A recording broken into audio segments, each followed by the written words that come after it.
Now let's welcome Dr. Max Benenati of Novant Health Surgical Associates. Dr. Benenati, we're thrilled to have you back on the show, and you've been with us a few times. For those who may not have met you yet, can you tell us a little bit about your background and your education? Certainly. So I went to Grove City College in Western Pennsylvania, went a little bit more north for medical school in Erie, headed to Annapolis, Maryland for fellowship, and made my way down here afterwards. Very good, very good. And how long have you been here at Novant Health Surgical Associates? Over 4 years now. Nice, So yep, very my family good. and I moved down, love the area, love the people. Good, good. Time's flying, that's for Absolutely. sure.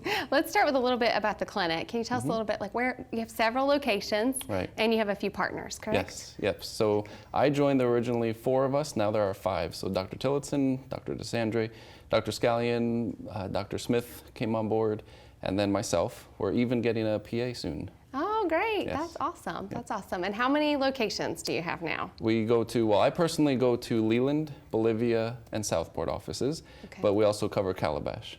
Nice, nice. So you're kind of covering the whole county Yes. and have really grown into a large group. Oh, I can yeah. definitely remember when it was just 2 providers in the beginning. Yep. So much growth. You know, we hear general surgeon and we often think, what does that really mean? What types of services do you provide, or what types of surgeries, I guess? Right, and I get that question from patients too, because people don't really know, and then they usually just show up because they don't know, and then we're happy to take care of basically everything. So anywhere from breast disease to vascular disease, colon, gallbladder, appendix, and personally I'm doing a lot of anti-reflux procedures, so there's a gamut of open, laparoscopic, and robotic surgery that we offer. Nice. So truly, it's almost everything, it sounds like, when it comes to surgery. No orthopedics. Except for orthopedics. We have Great. other excellent partners doing that. Yeah, perfect, perfect. Well, you mentioned heartburn or GERD. Really would love to focus today on that. We've had you on a few times, and I think that's a health topic that people ask about a lot. So let's start with the basics. I hear the term GERD. I don't know that I really know what that is. Right, so GERD is just abbreviation, stands for gastroesophageal reflux disease. There are even people out there who have something more referred to as LERD or LPR, which is laryngeal pharyngeal reflux disease, which is more of the upper symptoms as opposed to gastric symptoms.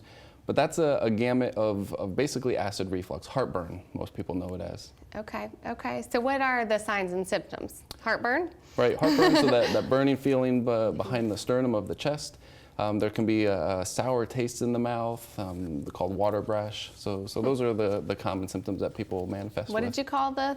Water brash.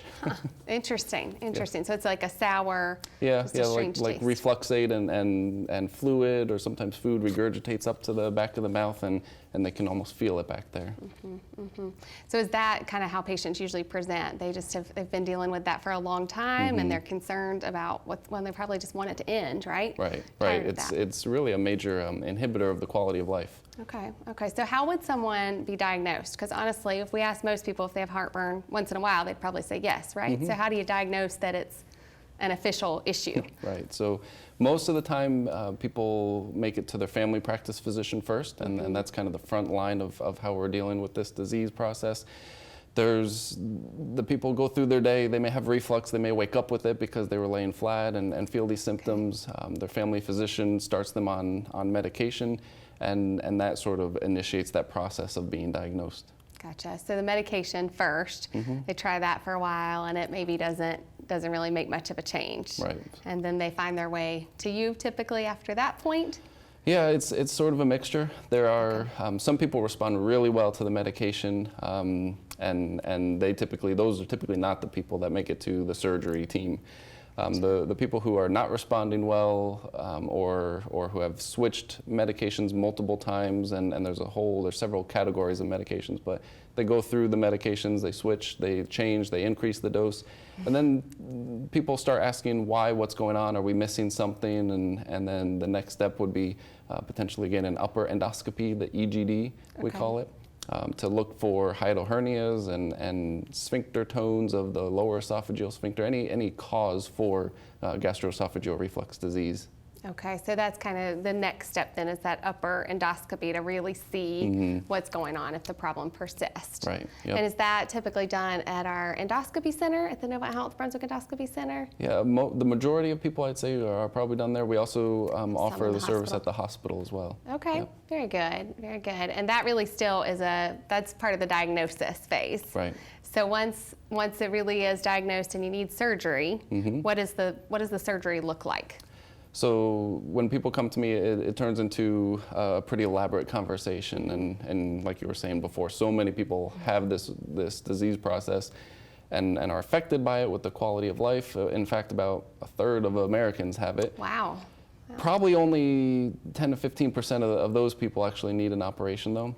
Okay. When we do an operation, I'm doing them typically robotically, and the steps to the procedure would be, if there's a hiatal hernia, return the stomach back into the abdomen, fix the hernia, and then there's that valve I mentioned earlier. A big part of the surgery is reinforcing that valve with the patient's native tissue, basically wrapping the stomach around the top of it. Wow. There's a fancy word, fundoplication, and I say that to my patients multiple times so that they try to understand, that's the big fancy word, just meaning reinforcing the valve there.